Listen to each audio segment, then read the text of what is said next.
toujours un plaisir de vous servir, chers téléspectateurs de 221 TV. Bonsoir et bienvenue dans ce nouveau numéro de Lëñ Bët. su ngeen ko déggee nag mu nekk émission boo xamante ni dina leen jege ndax yaakaar naa ne yéen askan wi soxla ngeen loolu par rapport ak seen quotidien li nga xamante ni da ngeen koy dund ak jafe-jafe yi nga xamante ni dañ ko daan nëbb te yaakaar naa ne jàngoro soo ko weerul du daal di faju. Donc, on a besoin de toucher sur la plaie et Inch'Allah Rabbi, c'est ce qui va se faire ci plateau bi nga xamante ni émission bi nga xamante ni nee naa la mooy Lëñ Bët. Avant que may dugg trop ma daal di présenter ñi nga xamante ni bokk naa ak ñoom plateau bi ñu nekk aussi des figures emblématiques pour émission bi nga xamante ni moom mooy Lëñ Bët. Je commence avec les dames. Honneur à ma sister. ñu ngi lay nuyu bu baax mi ma. Merci beaucoup madame di la ñaanal jàmm te di ko ñaanal waa Sénégal gépp ñi nekk fii ak ñi nekk ci réew mi dox li ngeen moom di leen wax ne nag yegg seeti ngeen ci émission yu baax yi fii ci chaîne bu baax bi 221 la chaîne leader bii tey mooy ban Lëñ Bët ci biir kër yi ci biir néeg yi ci biir waañ yi ci ruq yeeg ci ruqaat yi léegi dina neex te dina yëngu. ci ruq yeeg ruqaat yi ci kër yi ci waañ bi réew mi dina yëngu. waaye maa ngi ak Cheikh sama côté Cheikh nag daal di dem fee nga xam ne mooy Fly Emirates ah fi nga génn nii. nu may def dëkk bi daal tàng. waaw.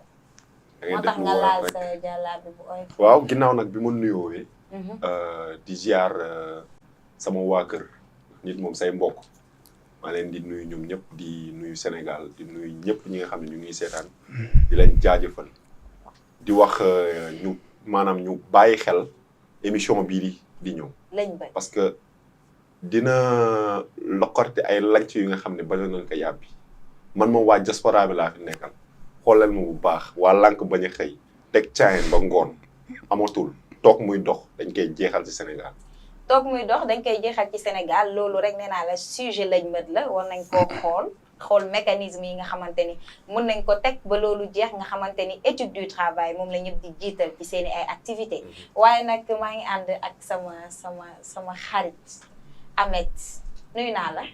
maa ngi lay fay Ndeye Fatou di jox mes chères salutations à tous les téléspectateurs de la 221 TV di kontaan ci le partage que j'ai avec vous muy maanaam partage xam-xam partage xel ak séddoo xalaat ñu nekk ci émission bi nga xam ne moo di Lëñ Bët comme li mes confrères ni nga ko jotee wax doon émission boo xam ne lépp lu sénégalais di nëbb fii lañ ko nar a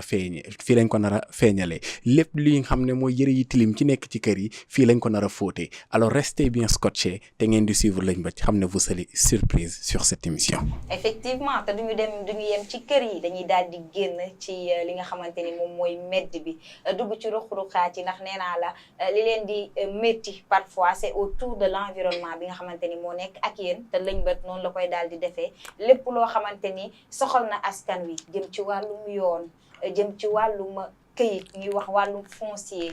jëm ci wàllum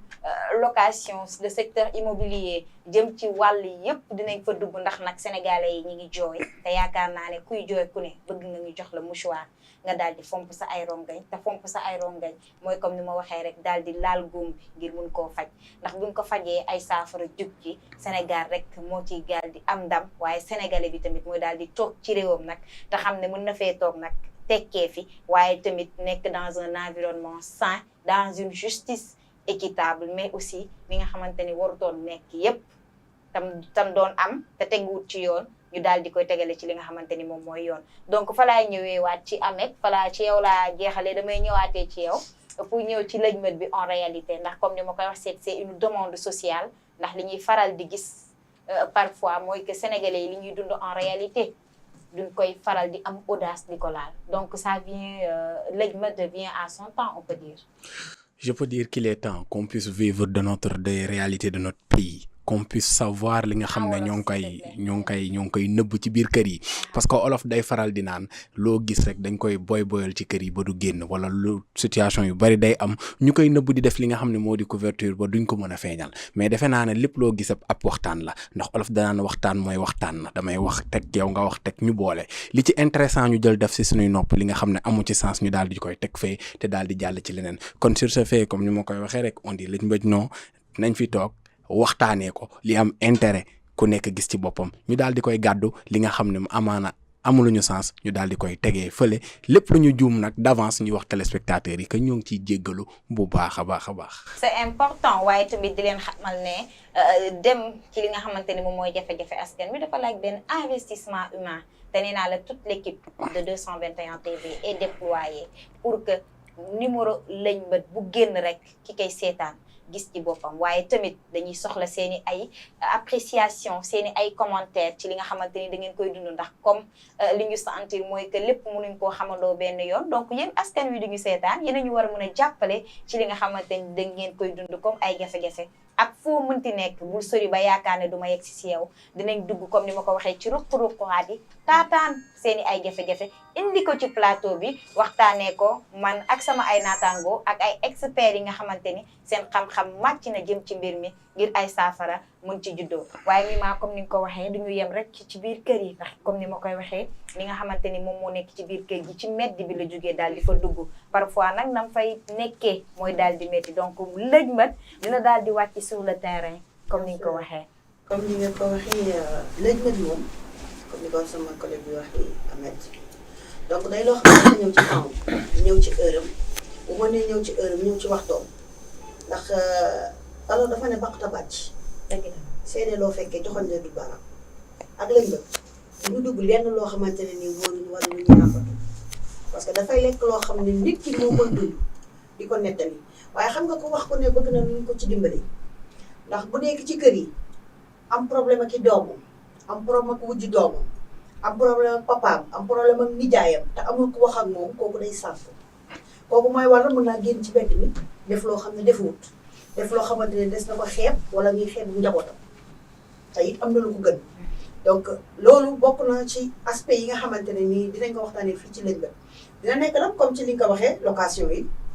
borom kër yi nga xam ne jàpp nañ ne ñiy fay moom la ñuy for xaalis ndax loolu moom famille doy waar sonal na nit ñi mi ma dañuy nit koo gis lekkatul ba suur naanatul ba mandi le 27 fu mu jotee sa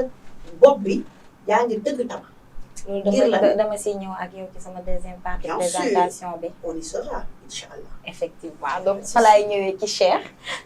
ku nekk xam na tey le monde du numérique ni mu jëlee le dessus surtout tey à travers les réseaux sociaux muy jëm ci TikTok Facebook WhatsApp Instagram avec les autres réseaux ñu gis ndaw ñi ni nga xamante ni dinañ ko songee et parfois ce que ça reflète li muy wane ne moom la nekk en réalité boo lëjmatee ba ci biir dafay fekk ne du doon loolu lan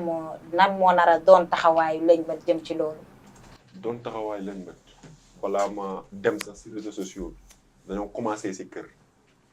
man damay wax suñu génnee ci kër gi ci buntu kër yi parce que dafa am slogan bu ñu génnee fan yi ne carrément toog muy dox dafa jeex man damay référé si li nga xam ne man lu mu dee dund naa ko wala samay morom ñu koy dund kon toog si buntu kër yi di caayan suba ba ngoon ku romb ñu wax ku romb xale bu jigéen ku romb ñu jéem a jël sa numéro loolu dafay jeex Leñ Bët dina dugg si loolu noonu yëpp lan moo ko waral lan moo tax ñoom duñu amuñu ambition xëy suba jël sa dàll dem gagné benn 100 francs plus la bul ko xeeb lan moo tax ñun amuñu volonté boobu noonu lan moo tax ñu nekk Sénégal fii nii di xeeb liggéey bi fi am te yenn étranger dañ koy def te suñu ay morom la ñuy doon tey da ngay dugg si boutique lépp borom boutique bi yaa ko magee 2 ans wala 3 ans bu ñu jógee si loolu ñu delluwaat ci li nga ma laaj tey ñëpp dañoo songu réseaux sociaux bi jàpp ni ne mën nañ ci tekki ñëpp songu ko jàpp ni buzz mooy tax ñu am dara seen àdduna non non ça se fait pas maanaam tey réseau bi dafa am li nga xam ne mën na la koo jàngal am lu bëri mën na la koo yàqal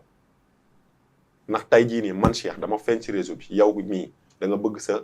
kii jóg nu mu tëdd sa compte jóg nga jox ma sa compte pour ma jógal ko dama koy Leñ Bët dama bëgg rek nga wax ma en réalité comment Leñ Bët compte prendre en charge flambée réseaux sociaux yi ndax dafa am solo te loolu Leñ Bët la donc bu ci duggagum comme téléspectateurs yi on doit les saliver laalal ma ko rek ñu daal di avancer dinaa dem génnee ñi nga xam ni ñoom ñooy liggéey ci réseaux sociaux bi ñu andi leen fii nii wala ñu waxtaan ak ñoom ñu wane ñi nga xam ne ñoo si nekk di foo nan lañ si mën a amee dara c'est important dina génn si loolu c'est important am sànq wax nga lu am solo mu jëm ci li nga xamante ni mooy l'employabilité de la jeunesse bi nga xamante ni mën nañ jàpp ne elle était laissée à elle-même ci problème yu bëri jëm ci wàllum liggéey tu as raison am na ci ñoo xamante ne dañuy daal di toog seen buntu ay kër duñu am yitte parce que comme ni nga koy waxee nit dafa war a am yitte boo déggee yitte nag nekkul salaamaaleykum maaleykum salaam mooy mais nga mën a jug en tant que jeune avant ngay tëdd au moins nga assuré wu que ni man kat j'ai postulé à 5 emplois pour mën a yokk sa ay chance donc loolu beneen lëjmat la est-ce que état Sénégal bi fi nekkoon comme ñi fi nekk gu mën a guñ leen juger puisque yàgg guñ fi tegoon na assez de politique de jeunesse pour mën a permettre jeunesse bi ñu épanouir à travers le travail te comme ni ma koy waxee l'état ne donne pas le travail waaye day faciliter li nga xamante ni moom mooy xëy loolu lëjmat la ci laay ñëwee directement ci Ahmed dañuy intéressé wu ci li nga xamante ni moom mooy affaire politique lu ci bëri nag duñu xam li nekk ci biir jot nañu lëjmat taxawaayu ndaw yooyu ci politique bi. bon loo gis ci àdduna rek defe naa ne ndaw ko yor te loo gis ak ci ndaw la gën a jekkee ndax mag defe naa ne lu ci bari wees na xas naa jàll te li ci kanamam daanaka bareetut donc bu fekkee jeunes yi intéressé wu nañ ci politique ci sama xel damay gis ne c'est quelque chose de très normal mais aka naka lañ ci intéressé woo parce que loo gis ci àdduna dafa am li baax am li ci bon itam donc defe naa ne li ñuy def rek mooy comme ni nga ko wax fekkee on laisse saliver ñi nga xam ne mooy ñi ñuy seetaan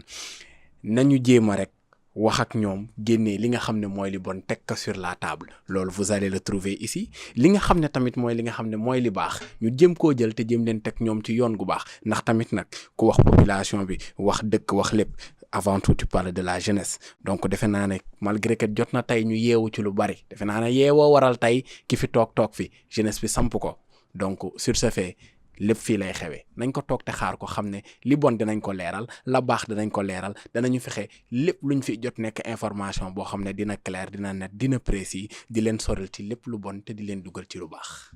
di leen dugal ci lu baax Mima jigéen la dañ ma war a bàyyi ci kër gi may liggéey di toppatoo xale yi waruma mën a am benn chance am benn situation professionnelle bu tranquille tey ñu bari ci góoru Sénégal yi dañuy daal di faillir cette mission daal di jege seeni ay jabar dooleel leen bañ mën am des activités génératrices de revenus loolu war nañ ko lëjmat. bien sûr xam nga loolu nee naa la day tàmbali ci kër yi xam nga papa bi nekk ak yow wàllu la ne da nga war a am boo jàppee ne loo am lañ la koo jox rek amul problème parce que ci kër la commencé déjà nee naa la xale loo gis éducation de base la comme ni nga ko intervenir tout à l'heure góor bi nga xam ne dafa responsable bokk na ci téye sa jabar wekk sa jabar mooy valoriser sa jabar bokk na ci di ko jëmmal ci lu ne toog sa kër di tëdd di nelaw xëy di indi di ko jox loolu xar sax boo ko koy def bu yàggee mu bëgg la foog na ne màgg na dëkk bi nag moo changé parce que demande sociale bi dafa changé dëkk bi neexul parce que si on se rappelle bien suñu yaay yi dañ leen xëy ñii di jaay marché ñii di jaay jën di def seen entrepreneuriat à leur manière léegi nag xale yi lu ci tuuti jàng nañ mën nañoo compter 1 2 3 elles sont des leadership elles sont des entrepreneurs féminins comme on dit elles sont sur l'entrepreneuriat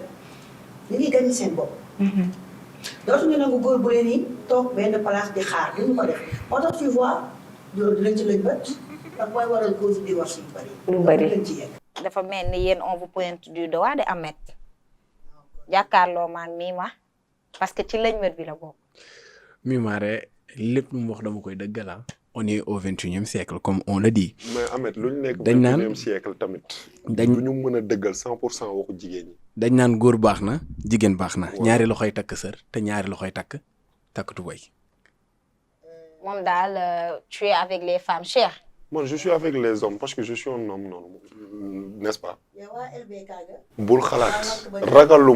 ragaluma man ci sama image ragaluma ko.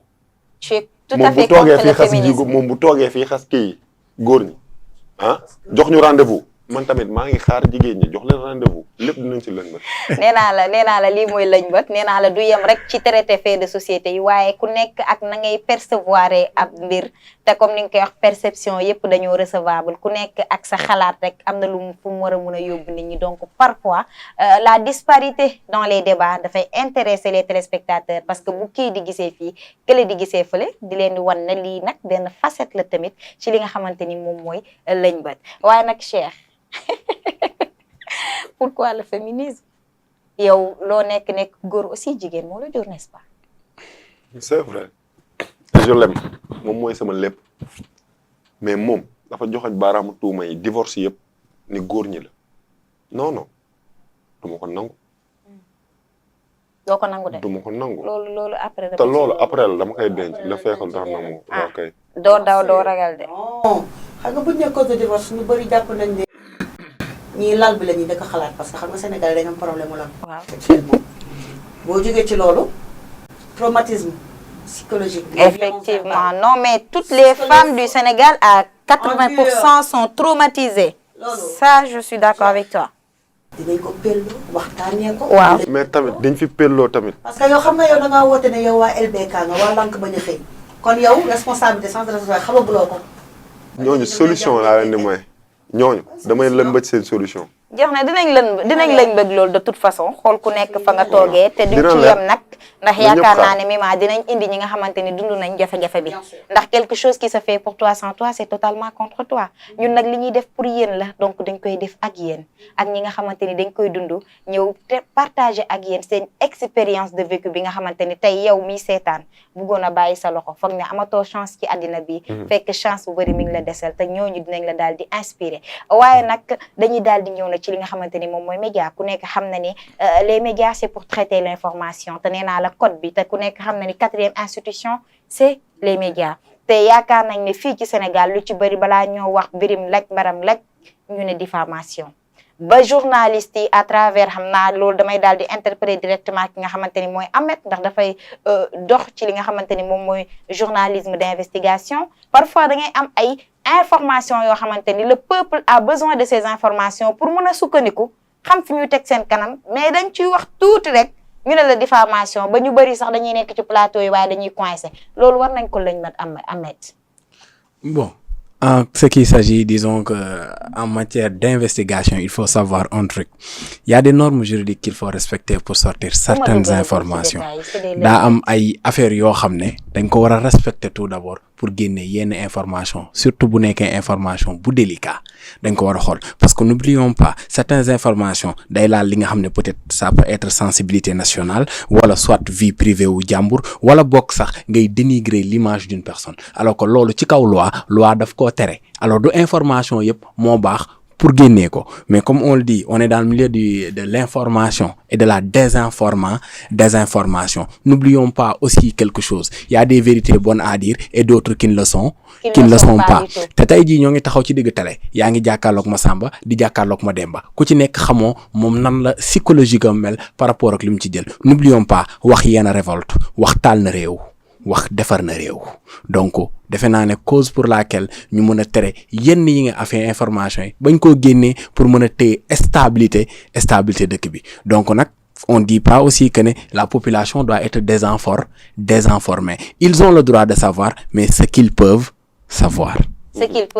mais est-ce que loolu Cheikh amul limite comme ni ma la ko waxee Sénégal dañu tàmm jël mot diffamation bi sax di ko daal di fooyee da ngay nekk sax ci benn sujet di ko traité ki toog këram xam ne il est concerné par l'affaire et que boo xuusee ci mbir mi mën na dem ba yegg peut-être ci loo xam ne da ko doon nëbb mu daal di la dóor rek ne la dinaa la daal di porter plainte pour diffamation est-ce que jotul tamit ngi lañ mat loolu dañ koy jotal leeral fii nii lépp la ñuy lañ mat problème yëpp dinañ ci wax mais problème bu sol yére waaw c'est important parce que ñun ñëpp am na fu ñu jaar te xam nañ les règlements aussi. Parfaitement. Donc dañuy alerter ñi nga xam ni carrément ñoom dañuy jóg pour yàq wala jóg pour dugal nit ñun tooguñu fii pour dugg dañu toog pour wax problème mu Sénégal dañu toog pour am ut ay solution si problème yu bëri yi nga xam ni état mënu koo bàyyi xel nit ñi ñu ngi koy dund te lu tuuti la si ñoom parce que nit ki li nga xam ne yow nekkoo si terrain boobu mënoo koo dund kon donc am na ñi nga xam ne amuñu seen baat ba mu yegg foofu noonu ñun ñoo leen ko fay yeggale. dañuy avertir yàqkat yi ñu ñuy déglu ñu ñuy xool ñun dañuy wax dëgg bu sol yére fii nii. dëgg bu sol yére c'est important et comme ni nga koy waxee rek diffamation yi dafa daal di bëri loolu mais aussi admettons que tey média bi war na def benn ressaisissement parce que lu ci bëri dañuy daal di gis ne dañuy dugg ci vie privée jàmbur yi traiter information ak dugg ci vie privée jàmbur bokkul Mima mu mel ni ñun war nañu xoolaat suñu taxawaay xam fu ñu yem ci mbir yi. xam tamit ni ñuy demee ci mbir yi ak nuñ koy lëjmatee ba duñu laal sensibilité kenn waaye mu jëriñ askan wi. xam nga loolu li ñu ci mën a wax mooy li ma la wax sànq seede loo fekkee doxal na nit baaraam c'est quelque chose d'important. lu am solo. parce que nit ki loo dundul doo ko seede. ak lëñ bët y aura des témoins phares nit ki li nga dund yaa koy waxal sa bopp muy indi la ci solution. pour mu leer parce que nit ki su taxawee mu ne da nga dugg sama vie privée daa fekk ne da nga ko sosal. mais bu ko waxalee boppam sosaloo ko moo ko wax. et que des fois li indi suñu problème mooy que tout le monde se croit informateur. Tout le monde se croit journaliste et que tel n'est pas le cas. surtout ça. Il y a des présentateurs, il y a des chroniqueurs. ah wolof s'il te plaît. Voilà, il y a des am na ay chroniqueurs ñoo xam ne dañuy wax seen xalaat. am na ci ñoo xam ne ñooy saytu di ñu jox bataaxal yi. waaw. am na ci ñoo xam ne dañuy wax ngir jëmmal li ñuy def. ay présentateurs yi. donc ñooñu bu fekkee dañu am sañ-sañu dugg sa vie privée tu as le droit de dire que nit ñi dañu def diffamation. c'est vrai dañ ma fenal. c'est vrai. parce que diffamation c'est un mot en français. diffamation ñu ko xamul mooy fenal. parce que nit fenkat ak wax man sax ci yàlla wax. ndax Sénégal moom dama jàpp ne li yàlla wax ci fen buñ ko doon appliqué. ñun suñu wàll ci joxat na ma day def-defi. dañ ko bokk suñu. nee naa la gën ci min def ba kiy def lu bon di naan sangara di tëddee jigéen ñi di def lépp bi mu ñëwee ne ko damaa bëgg bàyyi ci ñaawteef yooyu dugg ci lu baax dana ko bàyyil fen mu ne ko est-ce que dégg nga ma sang bi dama ne damaa bëgg a génn ci yooyu bàyyi li mu ne ko bàyyil fen mu ne ko dinaa bàyyi fen mu ne ko mu dem bu demee bay jël sangara bi naan mu xalaat ne bu ko yonent bi laajee ndax naan nga da koy fen mu bàyyi moo tax mu ne fen mooy xeetu ñaawteef yi. xam nga bu dee xeetu ñaawteef ak li ngay xeetu dund Sénégal di ko gis. kon y a un problème. xam nga suñu réew mi fi mu toll bu ñu xamante dëgg ñoo ko fa yóbbu. kenn yóbbuwu ko fa. du keneen du beneen nationalité ñun sénégalais ñoo ko fa yóbbu. da ngay gis ku nekk ci këram yeewu tëdd nelaw ñu ne la kii fee la fanaan amoo kat te yow yaa ngi tëdd sa kër tëdd seen waa kër. sa sutura xamuñu ko. ñu dugg sa vie privée gis sa yaay xamuñu fooy parce que da ngeen a bokk ko ñam. am na fi. c'est vrai nga gis jigéen mu ngi xëy mu ngi wàcc wala nga gis góor mu ngi xëy mu ngi wàcc parce que Sénégal am nañ problème bi góor booy sañse solu dañ naan la góor jigéen nga am xaalis yor tuuti ñu ne la da ngay jaay drogue. wala ci franc-maçonnerie gi la nekk wala blanchiment d'argent. automatiquement on te traite ñu ne la lesbienne nga. nga ñibbi si doy la caga la. bu ñu ko mënul ñoom dañu gëm mukk ne wërsëgu yàlla suñu waroon am na. parce que Sénégal il faut que ñu lijjanti loolu. lañ mat la. waaw loolu lañ mën la te dinañ ko waxtaanee moo tax ma ne ñuy joxe information. waaw di ci wax dañuy xam bu baax li ñuy wax les sources. parce que nag man boo ma waxee loo waxuwul. doo tëdd di nelaw. waaw du ma la ko may. nee naa la doo ma teree nelaw après yow ngay yandoor bay génn. mënta ne dëgg-dëggal di yëngu di yëngal rek moo fi ne. c'est important donc lañ ma tegi noonu yaakaar naa ne déjà on vous met les salives dans la bouche nee naa yéen a ngi tàqamtiku comme ku gis màdd te noonu nag lay demee dinañ dugg ci lépp waaye nag avant may daal di tëj damay wax li nga xamante ni moom mooy ces faits de société yi nga xamante ni dina intéressé li nga xamante ni moom mooy lañ mat en tant que tel parce que lu ci bëri comme ni ma koy waxee da ngay gis kuy gis luy xew ci koñam mu di ko romb rek di ko ñaxtoo xol rek waaye du ko génnee ndax yaakaaroon naa ne su ko génnee mu tàbb ci yenn nopp yi nga xamante ni seeni ay loxo yegg na fu ay loxom yeggul saafara dina ci munti jug muy wane Cheikh ne jàngoro dañ koy daal di weer donc premier numéro boobu nga xamante ni numéro 0 la woon nga xamante ni c'était tout simplement un moyen de convivialité entre nous ak yéen ñi nga xamante ni yéen a ñuy seetaan dañuy soxla aussi comme ni ma koy waxee seeni appréciation ak seeni fait yi ngeen bëgg ñu waxtaane leen ko ngeen xam ne tey seen courage permettre seen gémmeñ génnee ko waaye yéen a ngi koy dund seen biir xol te yaakaar naa ne lu nekk ci xol bu yàggee day feeñ ci kanam feeñ ci yaram te nee nañ stress mooy la reine de toutes les maladies te liy indi stress mooy denc lu war a génn fii lañ koy lañ matee dinañ génnee fait de société yi nag kon nag gars yi nañ toogaat nañ defaraat toogaat yi xam ne ku nekk ca la nga nekk rek danañ ca wax bu baax te dina am ay xuloo yi saf-saf fii waaw comme mu am gis naa fi ñi nga xam ne duñ daa dëgg ànd ak xuloo waaye fii kenn ragalul la nga da xam yow rek ne da ngay tendance Mima non tendance déedéet Cheikh tendance si dëggu dëgg lañ nekk demaguñ fenn Cheikh bu ma indi benn problème dafa mel da ngay tendance Mima taman xam nga su far di am est-ce que du ma xaw a def nii déedéet bul far xam nga nee naa la fii moom. parce que Cheikh arme yim la dencal nii non non leen na fi am dëggu dëggal di yëngu di yëngal. fii day neex. torop loolu moom sax day neex. torop rendez-vous premier numéro day neex. incha allah. incha allah Ahmed. fixons-nous sur l'essentiel. est-ce que posons yow les mën a dossiers jox sur ay la boissons table. énergisantes ma parce ne que ko fixons-nous sur l'essentiel. ñu teg dossier ci table ji étudier ko ca nam ko waree te nag suñu premier objectif ne l'oublions pas mooy sénégalais yi dégg-dëgg et qu'ils soient très bien informés képp ku am soxlaam mun ko ñëw taaj ko fi ñu waxtaanee ko kon nañ ko def ca na mu gën a yaatoo ndax ñëpp mën cee xaj kon nay yaa. jeex na def ko te na mu gën a yaatoo ñëpp mën cee xaj donc c'était un plaisir présenter leen li nga xamante ni moom mooy Lëñ Bët nga xamante ni nee naa la dara ci dëkk bi comme ni nga koy waxee li war a feeñ parce que li war a feeñ dafa bëri nag te nëbbu woon te loolu la 221 TV xam loolu la ay ñi koy seetaan di xaar ci ñoom te nee naa la si on existe c'est grâce à vous et rien que pour cela nous ne pourrons jamais assez vous remercier notre existence dépend de votre existence donc li ngeen di dund ñun dañ koy dundandoo ak yéen ma lay bàyyi Mima nga daal di tàggatoo daal di joxaale nag benn dig daje téléspectateurs yi.